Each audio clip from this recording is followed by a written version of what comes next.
Rama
Krishna.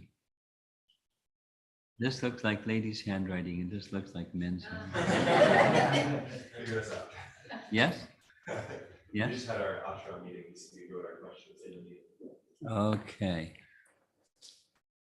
Well, we got a late start and there's not too much traffic, but we'll go for an hour. We're flexible. Huh? We're flexible. We're honored. You're flexible. How flexible? I think I won't finish all these questions.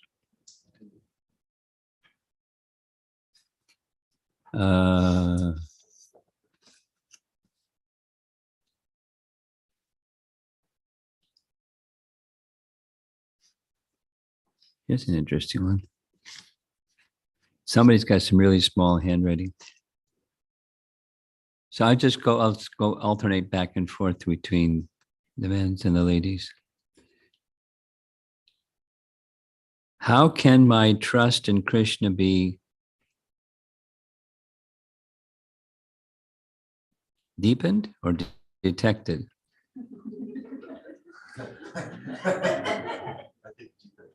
Huh? I think it's deep. Well, there isn't something that goes below the line. Defended. Defended? Defended. Deepened. But that doesn't go below. Oh, I see. It's got a P. Okay.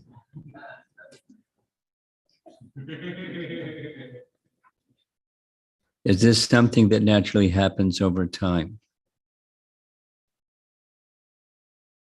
Are these connected or disconnected? Disconnected. Okay.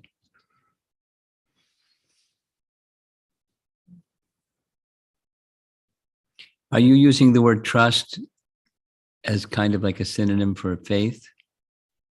Yes?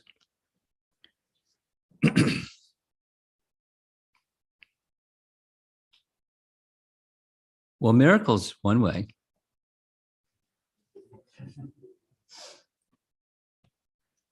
But supposing there isn't a miracle.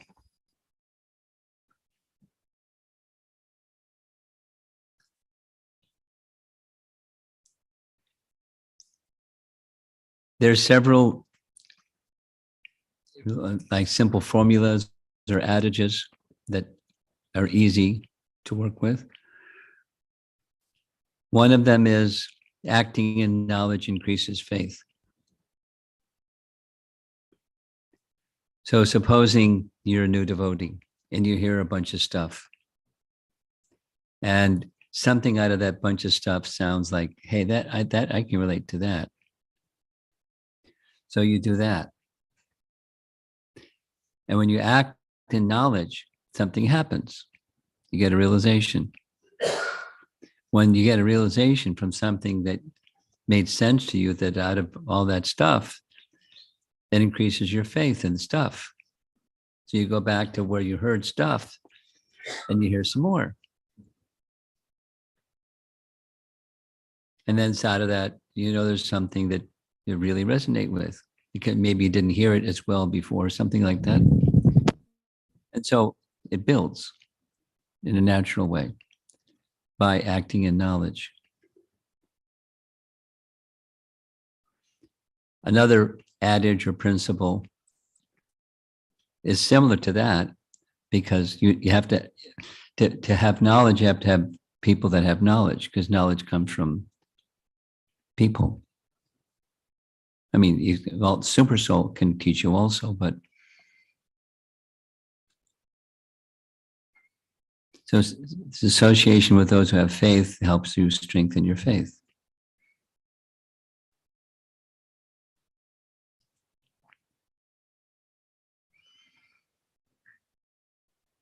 A third is just a general principle of elevation through the modes of nature. Clouds part, darkness dissipates, and then you can see things that you couldn't see before because of the darkness or because of being covered. So that requires a little patience. and perseverance. And then realizations come. And as realizations come, faith deepens.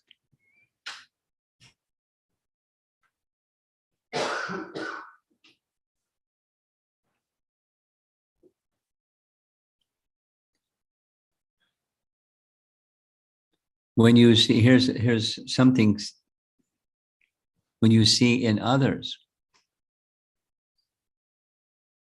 something that's you didn't expect, and here it comes. That as a direct result of the bhakti process.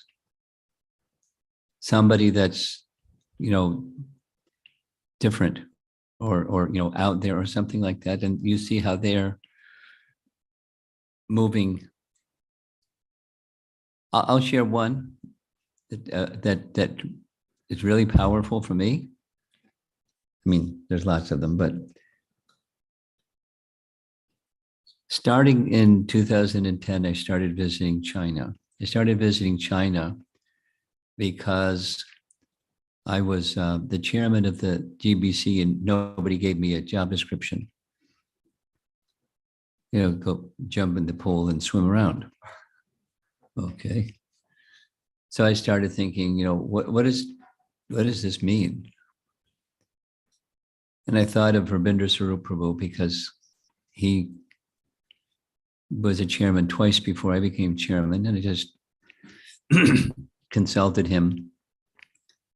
And I remembered what he did when he was chairman. So I got out a globe and spun the globe and said, what's important? And I picked two things that were important. One of them was China without listing. So I went. And my main purpose of going there was to say, you people are important. I mean, I'd said other stuff, but that was the main.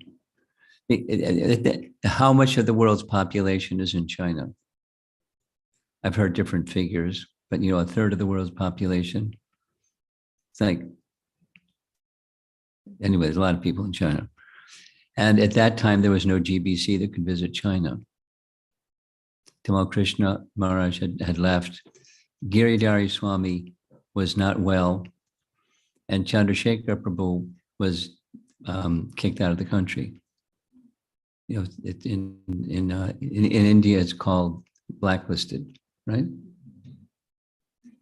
You couldn't enter the country. There's no TB. So I got a visa, so I went. And my message was, you people are important. And then I started, so they were really, really wonderful devotees. So I started visiting. I continued to visit. And I had it 30 times. I counted them. Going to places where the public places were commonly, one of them, very common, was yoga studios, where they learned hatha yoga and this and that. And we come and we do kirtan. And then, say something that's like what they know, and then say something that's not like what they know, and then sell Bhagavad Gitas. So at the very beginning, there's kirtan, just like y'all did. And the devotee that was with me regularly was from Wuhan, the same place where they say COVID came from,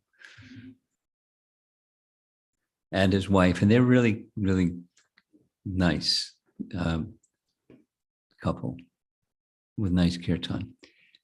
At the end of their first kirtan, they've never heard anything. They don't know nothing about nothing.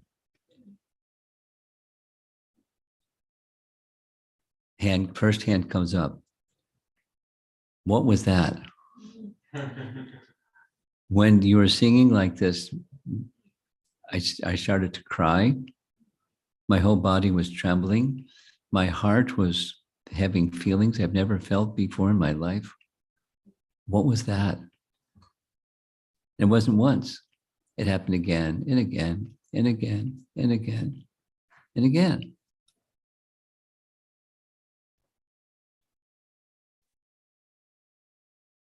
Nitya Siddha Krishna Prema Sajikabu Noi.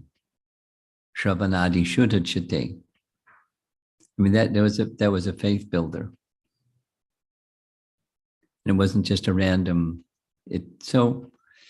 and then on top of it, at least from what I've heard, and I've repeated this in China many times, when they translated Bhagavad Gita, they had to make up a word for the Supreme Personality of Godhead said, because there's no word for God in the Chinese language. So words are symbols of something. So it's symbols, they didn't even have a concept. Put that in your processor and process it.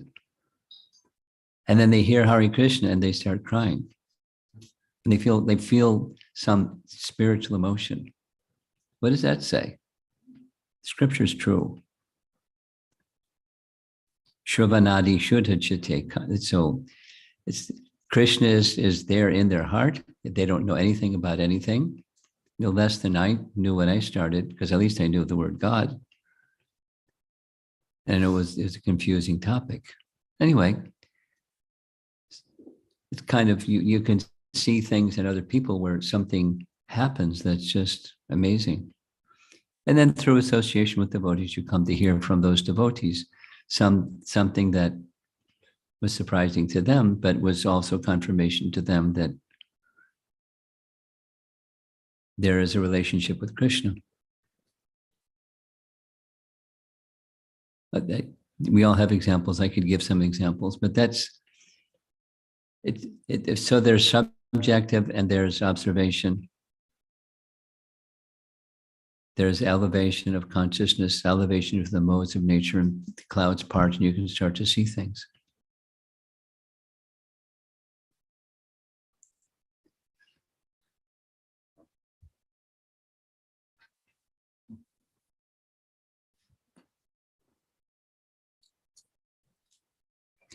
Here's a tough one. Let me take an easier one. I'll take the tough one. It's right on top. Somebody must have put this on top for a reason. Like they want this one. Okay. What to do when two of our spiritual mentors don't like each other? This is right on top. Come on. Or someone who you deeply respect criticizes another person whom you also highly regard. How to respectfully see both.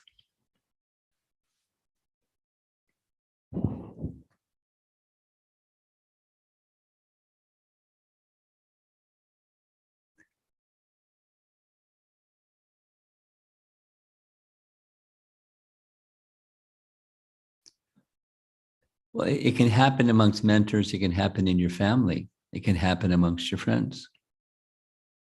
It can, where does it come from? It comes from investment in designations of something that we're not. That's where it arises from. Because if we were seeing beyond the designations from which or through which conflicts arise, then we could see the harmony despite the diversity. I mean, the Krishna conscious teaching is unity in diversity. It's just fine if there's diversity. But supposing, like this, there's two persons who I look up to, I have regard for, and they're not getting along. Or one of them criticizes the other. Well, Vaishnava, criticizing another Vaishnava is unwholesome, and that's, you should keep a distance from that unwholesome conduct of criticizing a devotee, criticizing another devotee. Even if you're not criticizing, if you're hearing the criticism, it's hurtful. So you can appeal to the person that, please, I'm not mature enough to hear what you're saying. Can you please reserve that for those who are more mature than me? Rather than saying, you're a fault finder.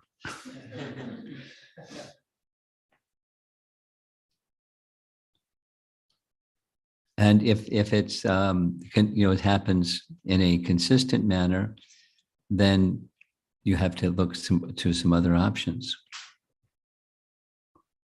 like go to a village elder, somebody that's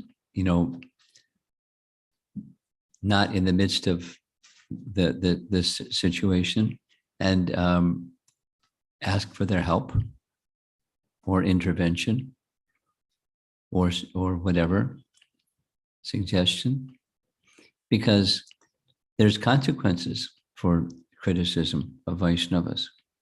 There's consequences for hearing criticism of Vaishnavas. If you're just passively hearing criticism of Vaishnavas, it goes to you as well. So avoid it, and in a way that's appropriate for you and your relationship with that person who's saying those things. You try to excuse yourself from those situations. And if they don't, you just, with palms folded, you walk away. Because you're not in the position, most likely, if there's somebody who you hardly regard, and is being criticized by somebody who you deeply respect, you can't just passively sit there and hear that sound vibration.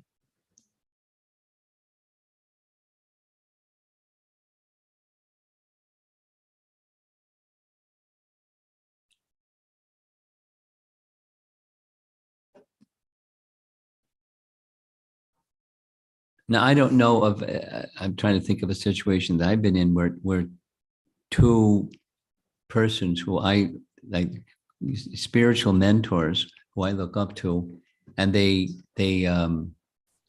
have some ill feelings towards one another. That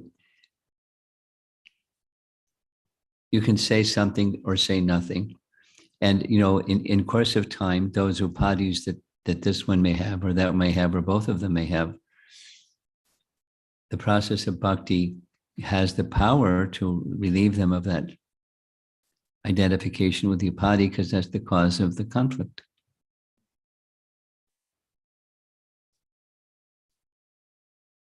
And you leave it up to them, or you leave it, it's their relationship with Krishna.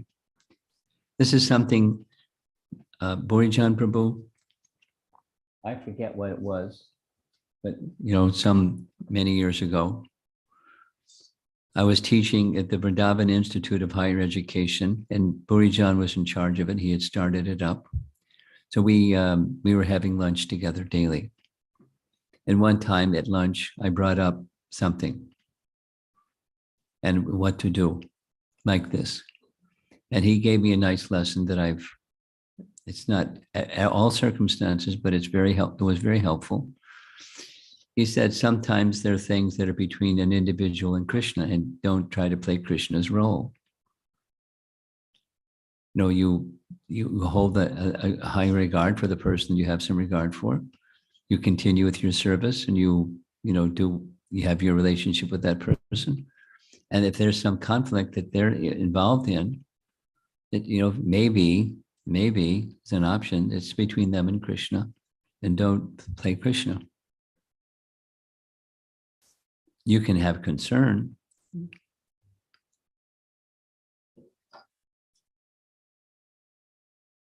It's not easy.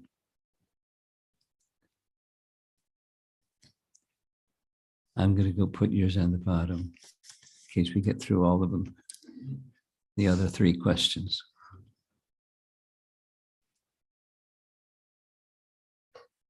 Well, the one that's got a circle around, can you tell your favorite Prabhupada memory?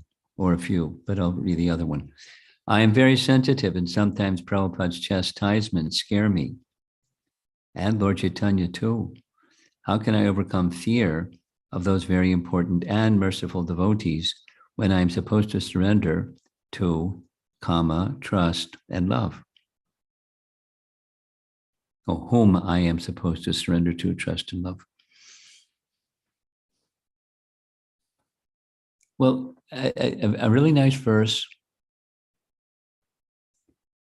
Prabhupada's translation is, it's Prahlad Maharaj to Lord Nrsingadev.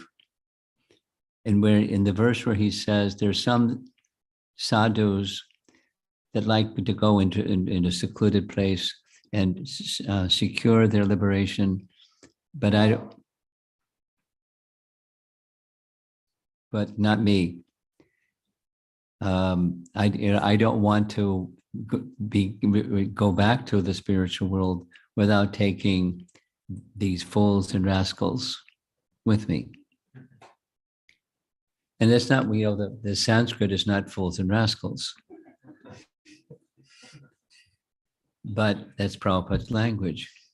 And how many times, rascal.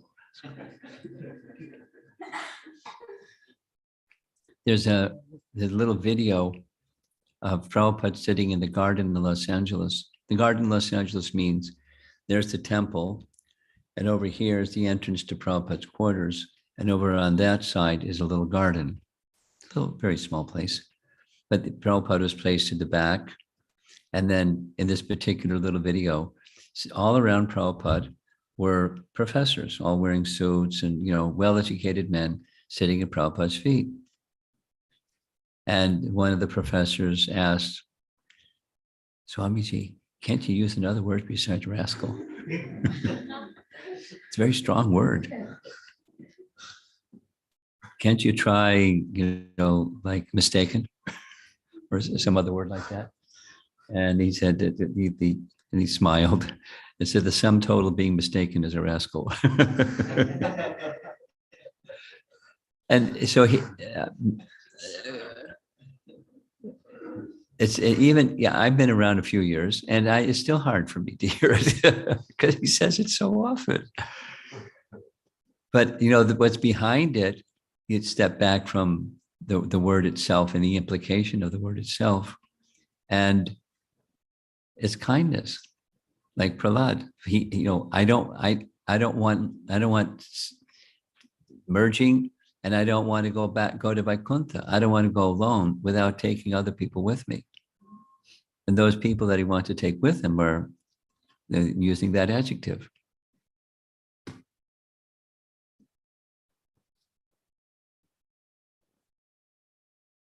There's compassion. And when Prabhupada would speak strongly, it was out of compassion.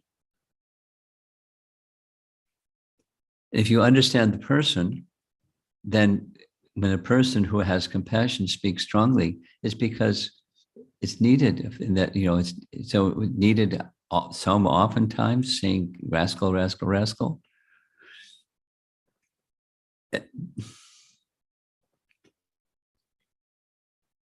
He would justify it saying, that's what Krishna says, mudha, rascal.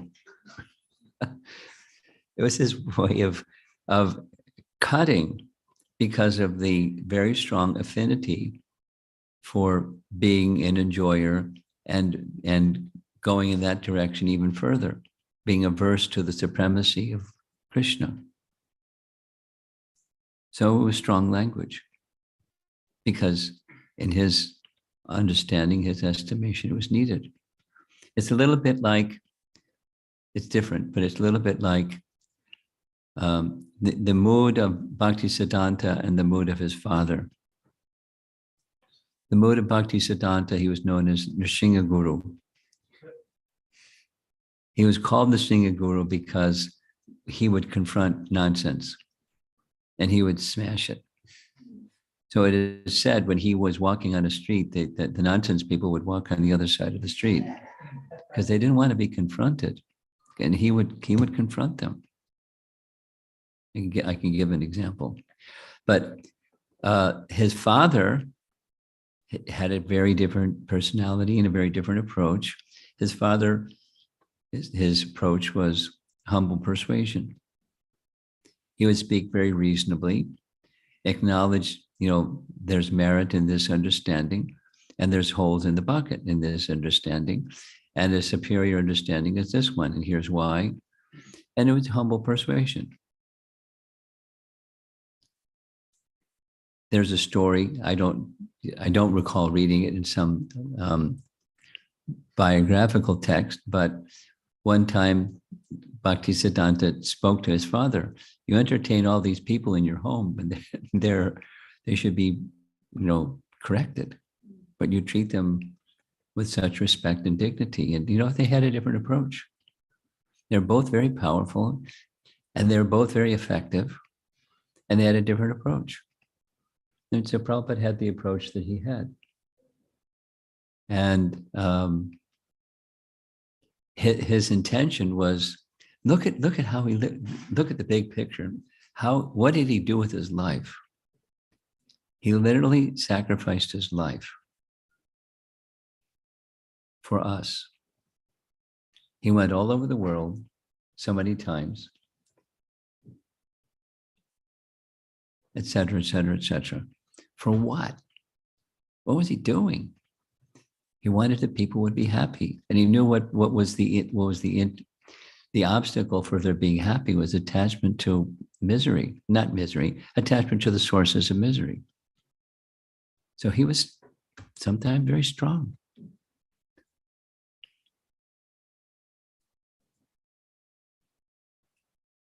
And so look at the big picture of how he lived his life, what his dedication was to that purpose, till the very last breath.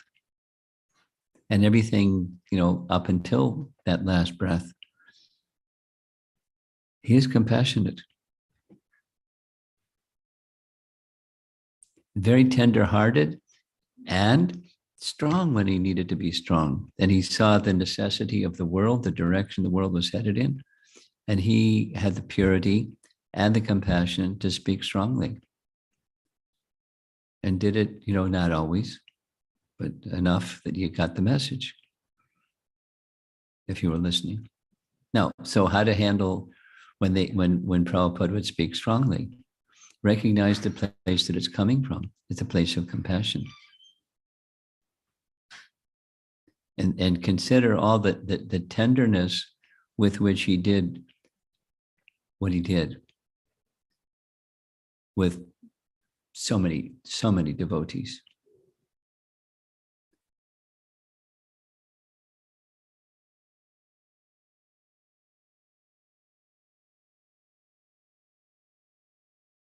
And you read Lilamrita and you get a clear picture of the softness.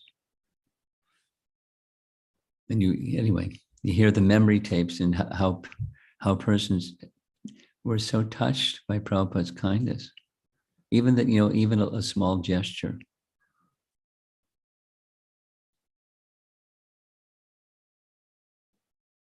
Very, very soft-hearted.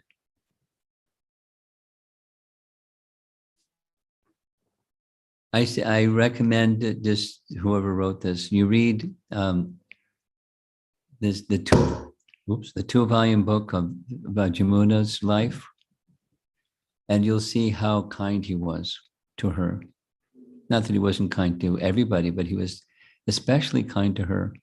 My life in devotional service didn't cross hers until like 3 or 4 years before she left this world. And her nature, because we were at a japa retreat together, I was just sitting having prasadam, and she's a lady, and she came right up and said, "May I sit with you? We don't know each other." And I said, "Sure." And she started just a very social person, very warm person, and she's a really good storyteller, and she just started telling Prabhupada stories. And I heard, and this happened one other time, and I heard the same story twice that obviously touched her very much. One time Prabhupada, one of them was, they were attending something for about 5 days, Pandal or something like that. And they were staying at a place where Prabhupada's room was over here, the men were over here, the ladies were over there. And she knew that Prabhupada was up really early chanting japa. So she got up really early, softly sat on the far side of the room, so she could just be in the same room with Prabhupada chanting japa. And he looked her way. So he knew that she was there, and he just let her sit there. And something else happened. I forget the detail. And so he asked her, "Who is that?" This is Jamuna Prabhupada. He said, "Come here." Right, during japa. And she came, paid obeisances again. And he asked her, "What's your favorite?" And so she asked him, "Prabhupada, what is your favorite bhajan?" And he told her what her favorite bhajan was. He asked her to get the harmonium. He started singing his favorite bhajan. And then he asked her, "What's your favorite bhajan? Can you sing it for me?" I mean, this is like, during japa, in the middle of, and it was one of those, she described it, one of those really super institutional building in India, where the walls are 3 feet thick and it's totally sterile. And, anybody that's been in India knows what I'm talking about. And that was the situation. And he was so kind.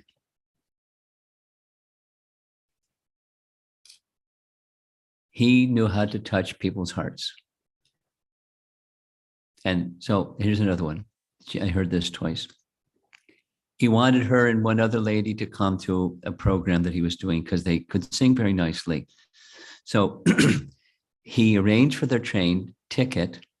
Prabhupada arranged for their train ticket and was waiting on the train platform. And anybody knows that trains don't come on time in India.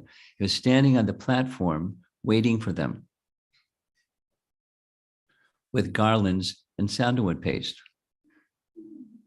And he garlanded both of the ladies, and then went from the subway platform, train platform, to the room, which he had personally arranged, and opened the door because he had arranged the room for them, and opened the door and say, "Tell me if you like it. If you need some changes, I can have it changed." And they walked in, it was like all set up, and Prabhupada was treating them like VIPs.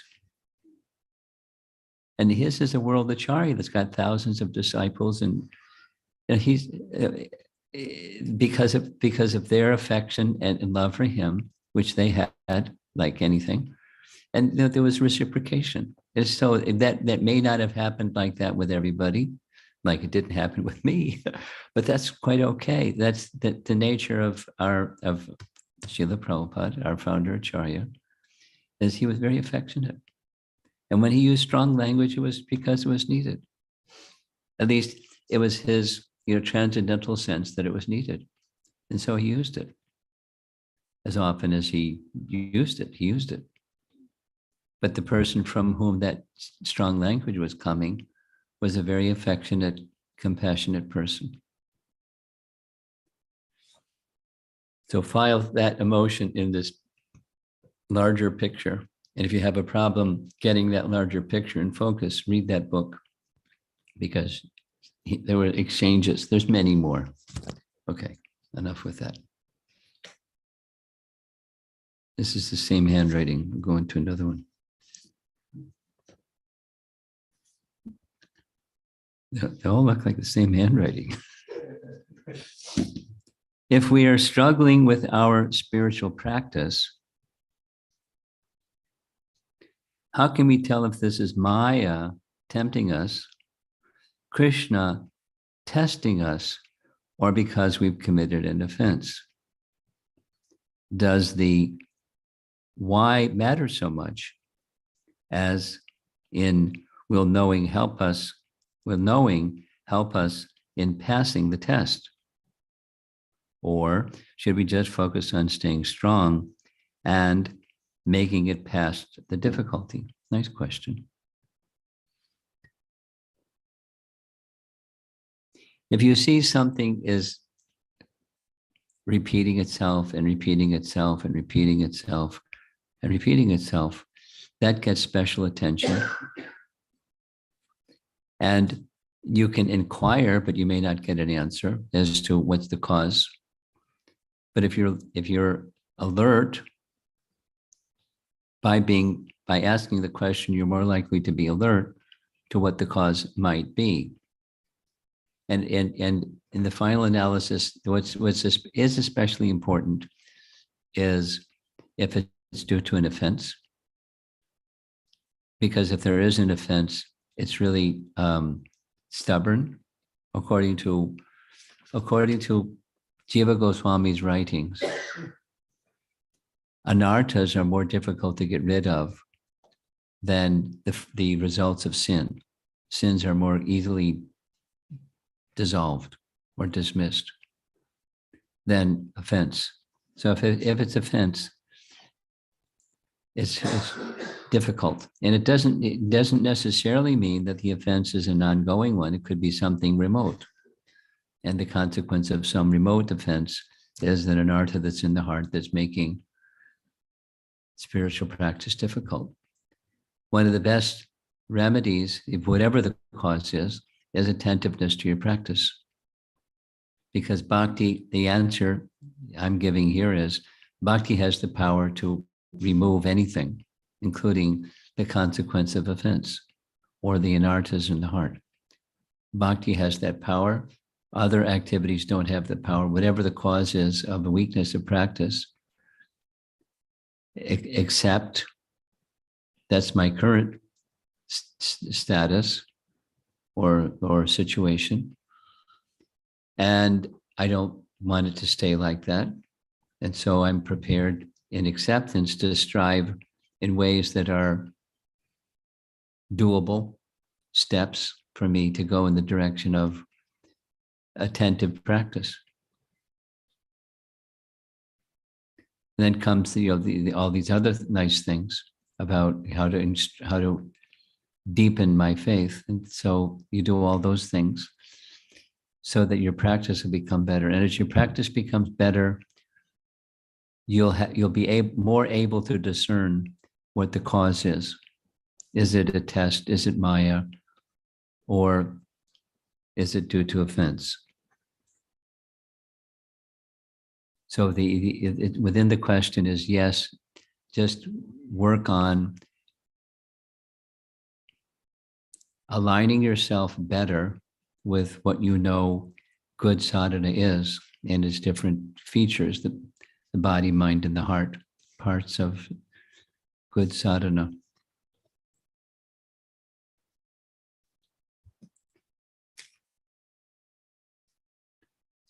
Okay.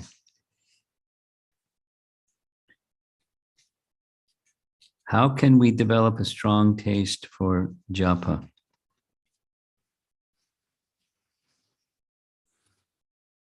Well, strong taste for japa, that's a matter of degree.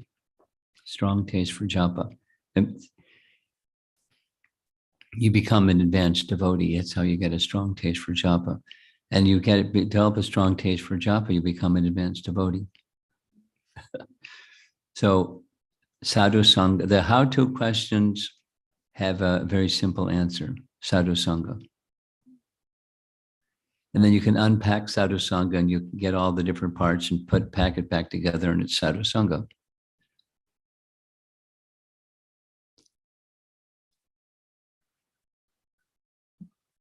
Developing a taste for something starts with the desire to develop a taste for that something, with the understanding that it's good for me.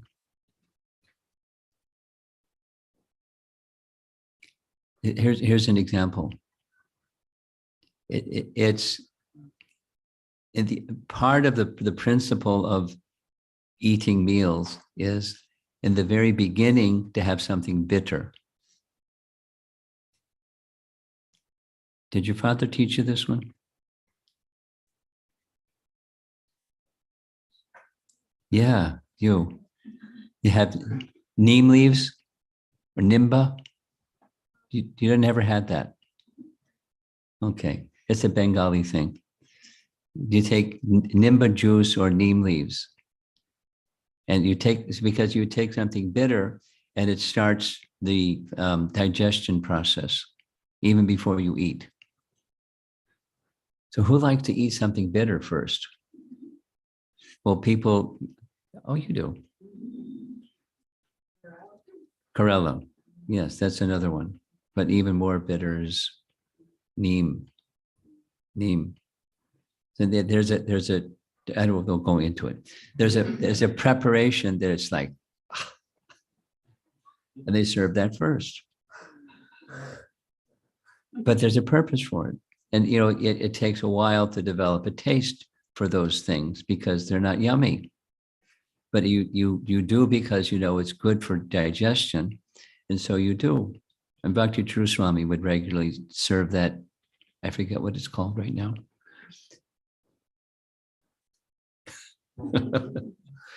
But it's purposeful. So you develop a taste for those things.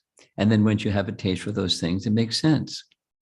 So the principle of japa is it's actually within, and just the diseased condition is we don't have a taste. You know, just like that verse from Nectar of Instruction that Rupa Goswami gives. When you have a jaundiced condition, sugarcane tastes bitter. But by continuing to take, then the bitterness is gone and the sweetness of sugarcane comes. So you develop taste by taking the holy name as medicine, because it is. And you strive to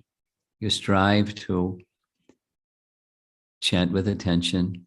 So that, you know, take good association, hear regularly, you know, and do all the things that are here from,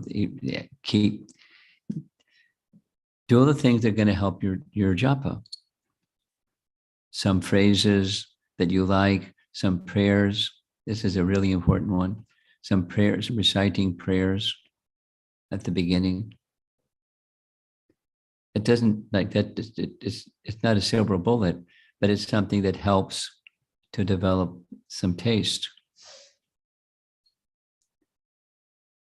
And you desire to get a taste, and the taste will come. The taste is a very advanced stage. Ruchi is a very advanced stage. A very advanced stage.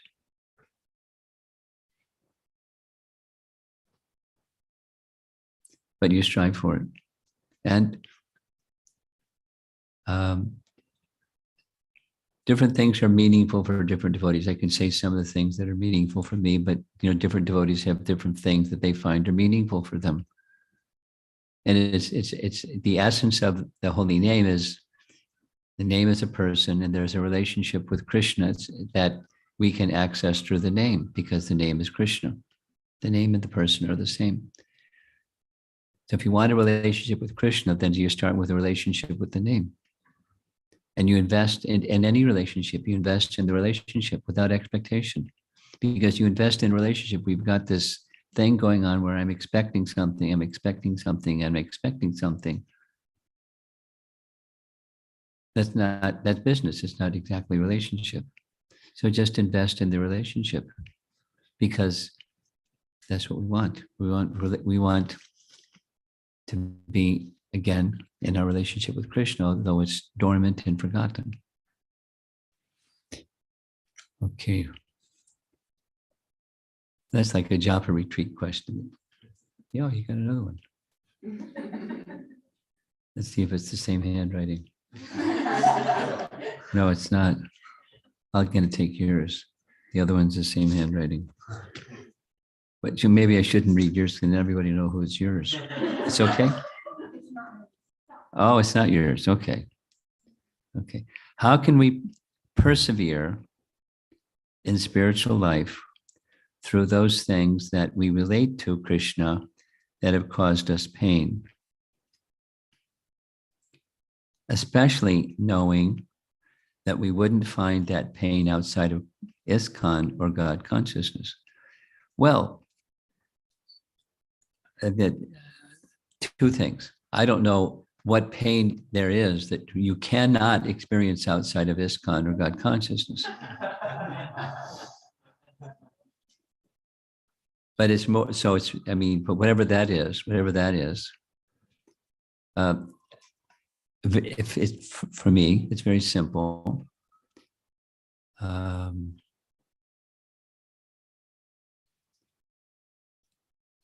verse from Brahma Samhita that begins, Yas Twindragopam Atavendra Mahosva Karma Bandhanu Rupa Palabhajanam Atunoti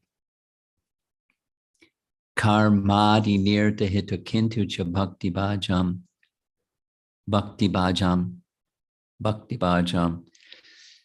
The verse is saying that Govinda is kind. He gives the karma to all living entities as they deserve, from the smallest, specifically Indragopa, to Indra, the king of heaven. All are given out of the kindness of Govinda the karma that they deserve.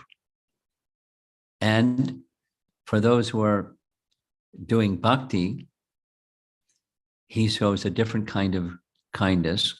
And that different kind of kindness is that he uproots the very cause of our material existence.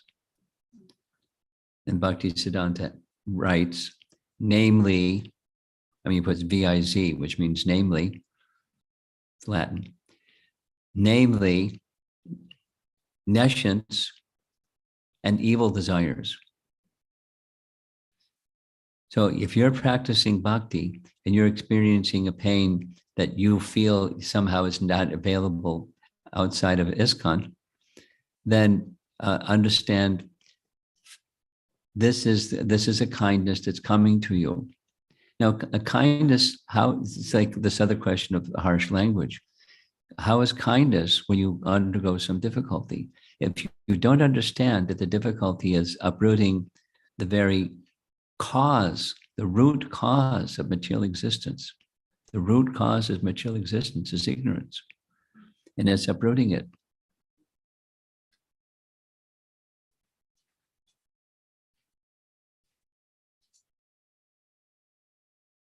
And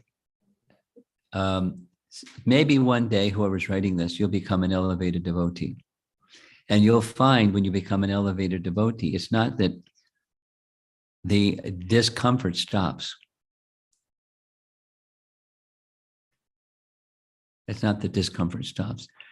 Rather, the nature of that discomfort is that it's uprooting, that you know, it doesn't feel yummy when it's happening, but what's going on is Krishna's uprooting the very cause of our material existence. And that's faith.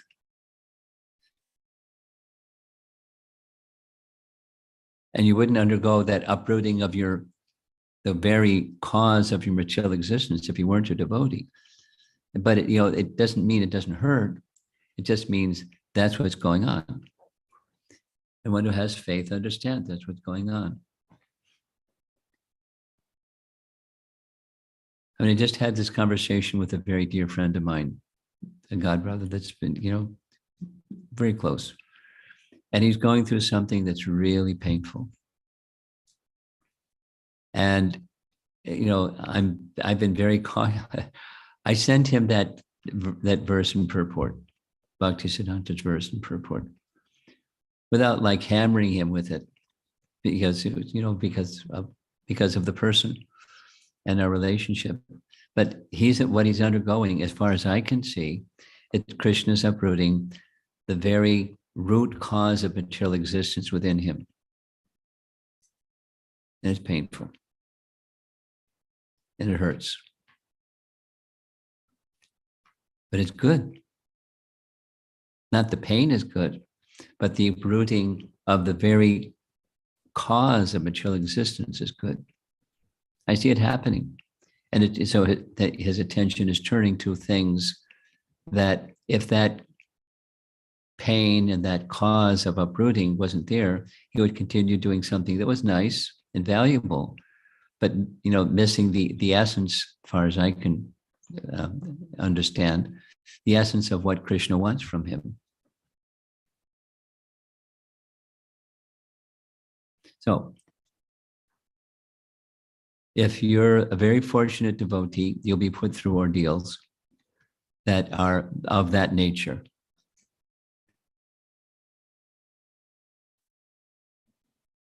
And it's not easy to see it as it's happening. It's a little easier to see it after it's over, but it's not so easy to see it as it's happening.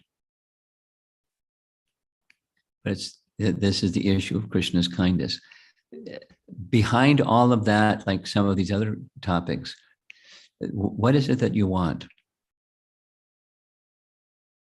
And if you really want, in your heart of hearts, you really want to be again with Krishna in the spiritual world, whatever your eternal relationship with Krishna is, and have it fully restored.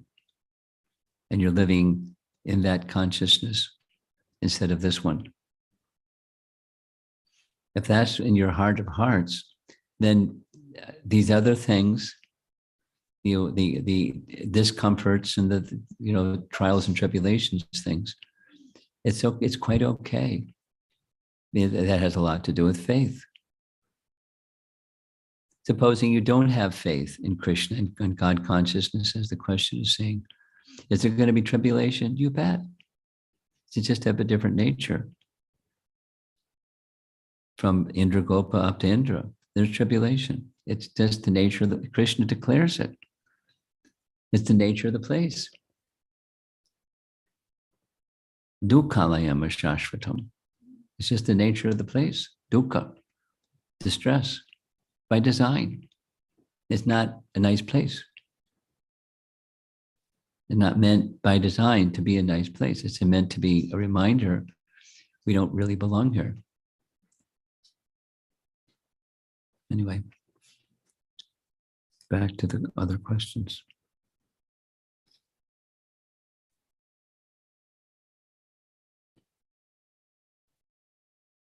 Well, there's my favorite Prabhupada story. And what are your three most far out realizations since joining the movement? It's too far out, I can't see. I'll tell a little story that maybe answers your question in a different way. Once upon a time, I was flying in an airplane. Sannyasis do that sometimes. And I was going from Chicago to New York. And on the plane were people that were going on a pilgrimage. They were Jehovah's Witnesses people going on pilgrimage to their Mecca, which is the Jehovah's Witnesses place where they have all their publication. They sold those buildings and they moved somewhere in the country. But they were going to, see where all their books that they sell are printed in New York. And 3/4 of the plane were filled up with Jehovah's Witnesses. And here's a Hare Krishna guy. So I figured it out. I saw them looking at each other. And then one person, the plane took off, the senior guy amongst them, he came and said, do you mind if I sit next to you? And I thought, okay, here we go. Sure, go ahead. I'm going to get saved. And he's, then he asked him just a very polite question because he was the leader. He was polite. He said, you're obviously part of a religious organization. Did you grow up in this? And I said, no. He didn't say, what did you grow up with? He just said something like, how did you come in contact with this? And what has it meant for you? And, why did you make this changeover from what you were to this? So I hadn't been asked that question, but it was a really easy question to answer. I said, well, 3 things. I said, first of all, I was searching. And I finally came across a text, a very ancient text that answered more of my questions than anything else, including the questions that I asked when I was growing up as a young Christian. Anyone? And I said, as I heard from the scripture, from the Bible, it's important to sing and praise and hallow God's holy name. And this practice that I have is, here's my beads, and we regularly sing and recite and focus our attention on the holy name of God. And I found that very powerful. And went, And I said, the third thing is I found a perfect person.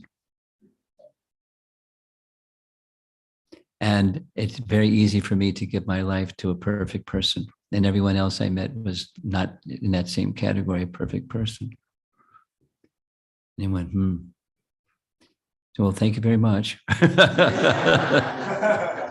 He went and sat back with his people, and that was it. I was a lost cause.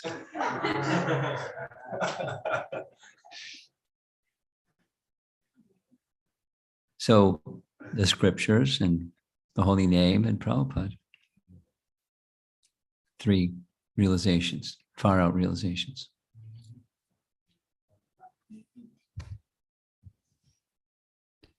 Okay, here's that same handwriting again person.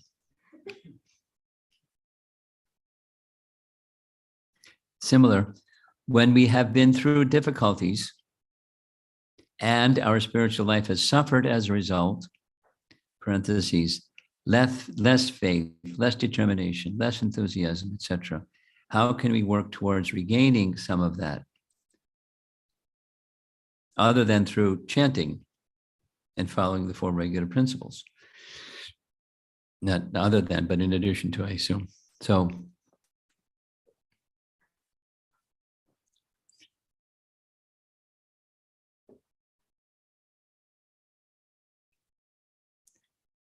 my answer is this: I would want to answer this question to the person because it's person specific. Responses to something like this, if you just do some general thing, doesn't have the same effect, in my opinion. So, that's my favorite answer to a question like this is it depends. Means you have to customize things for someone, but saying something general, when you're unsteady bhakti means the sine curve.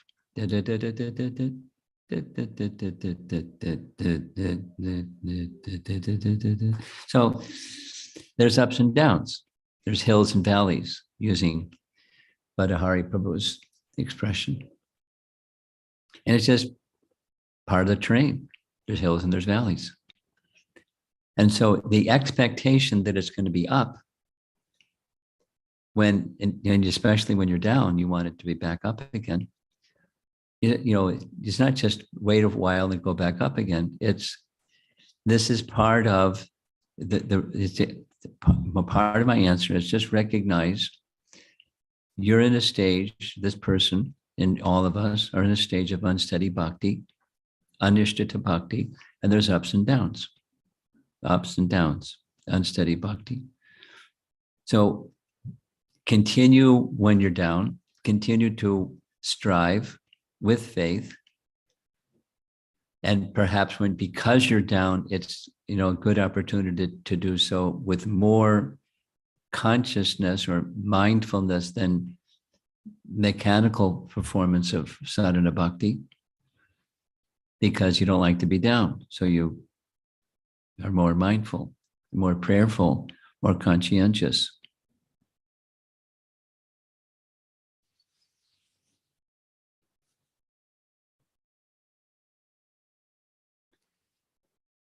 And seek out, I'm just thinking, the most of the devotees here are newer, but, close your eyes and imagine practicing sadhana bhakti for 55 years, and you're looking at one.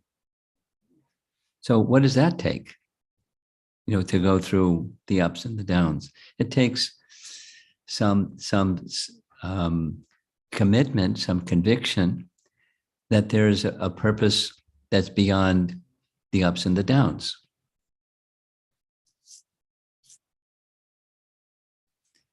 And it takes some faith, and it takes good association. It takes some determination. So how do you develop those things? By good association and by these same questions of how do you strengthen your faith or deepen your faith? And because when mercy comes, you can do it.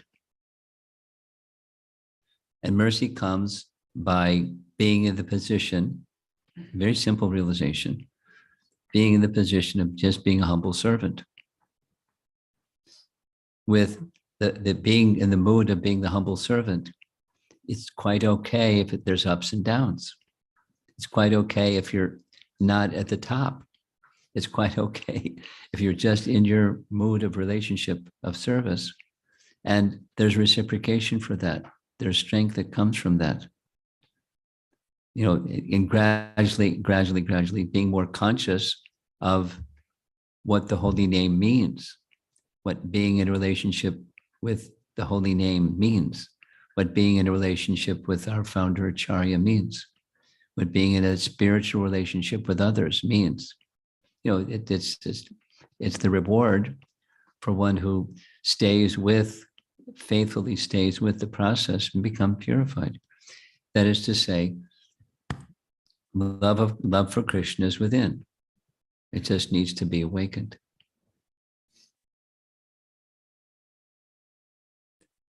It's there. I've seen it.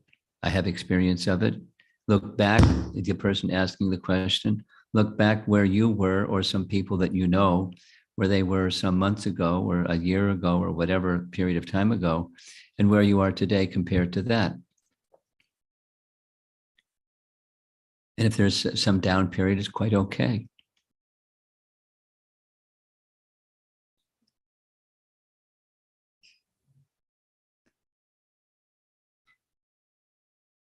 There's a little essay. Well, it's in Burijan's japa book. Some persons were asking about improving japa or developing a taste for japa. He wrote a book called Japa. And one of the questions in the question answer session in his japa book is I call it peak experiences. Somebody has during kirtan or doing something or during japa, they have this amazing experience. And then they want to get back into having that amazing experience. And it may not come back again, but it gives you the sense of reality that it exists. I'm going to tell a little story, and we're already at 1 hour. Although you're flexible. Some years ago, I was conducting a japa retreat in central New Jersey. And one man came to see me after what we call the 64-round day. There's an introduction, there's a day of preparation, and there's the 64-round day, Friday night, Saturday preparation, 64-round day. So I had finished my 64 rounds, and I was sitting in a little office preparing for the evening class. And there's a knock on the door, and the man, was like, he had to talk to me. He was like really enthusiastic. So I stopped what I was doing, and he came in and told me his little story. And he said, I've been around ISKCON for X number of years.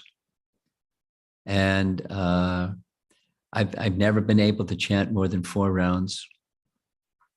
And I knew if I had an opportunity to come to one of these japa retreats, I probably could increase. But it was always, I didn't do it because I was just distracted.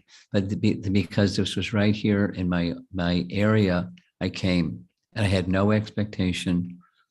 And I sat down, and the first 16 rounds, the first time I had chanted 16 rounds, I was astonished. It was like easy. The atmosphere made it easy. And then when it started my second 16 rounds, something happened. Then he described what happened. And it was like, these aren't his words, but something like, I felt like I was just floating. I was soaring in the sky and heading towards Krishna, and it was so joyful. And it was lunchtime, and I didn't stop for lunch. I just kept chanting and chanting. It was so joyful. And then finally I got hungry, so I stopped at lunch, went for lunch, came back, tried to get back into it, Then I realized this is false ego. So I just let go. And there I went again. It was wonderful. And right to my last 64th round. I just wanted to share that with you. It was so wonderful. And I think I can start chanting 16 rounds now. And I was thinking, probably he won't. I was thinking, I didn't say that to him, but I was thinking, here's a man that's for so many years been around it. Anyway, without judging, I wasn't so sure he would be able to do that, because tendencies are tendencies. But he had an experience. He had a peak experience. But don't try for peak. If you're down, don't worry about. Some time ago I had a peak experience, and what happened? Or whatever it is. You just be very patient, time-wise, and stay focused on principle with faith, and apply yourself. This is the humble service mood, with faith in the holy name and faith in Krishna and faith in the process of bhakti. And just stay with it in the mood of the humble servant, and Krishna will recognize, and Krishna will reciprocate.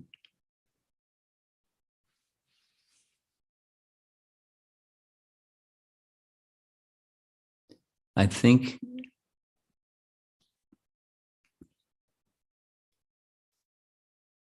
after 25 after the hour. I don't know if you have some other stuff to do, but I know I do.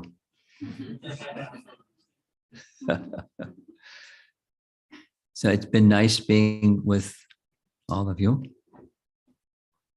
And it's very kind of Krishna to provide this facility for all of you. And take a break from the routine of worldly activities, and take a plunge into the life of devotion to Krishna, and take that with you wherever the rest of your life takes you. Value the time, use it well. Establish for yourself some good habits, probably also some good friendships, and carefully guard against offenses. Vaishnava aparad is very poisonous, so be very careful. If there's something that arises that's uncomfortable, don't get entangled in it. Find somebody that can help you work your way through it. I'm saying that because it happens. When we don't have proximity, it's a lot easier to get along when you have proximity. When you have proximity, then you bump into each other a little bit more. So avoid that difficulty and see the goal.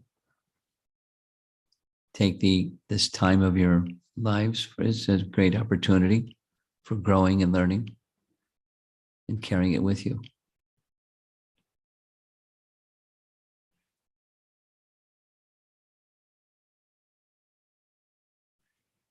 Thank you very much, Prabhupada Ki Jai. I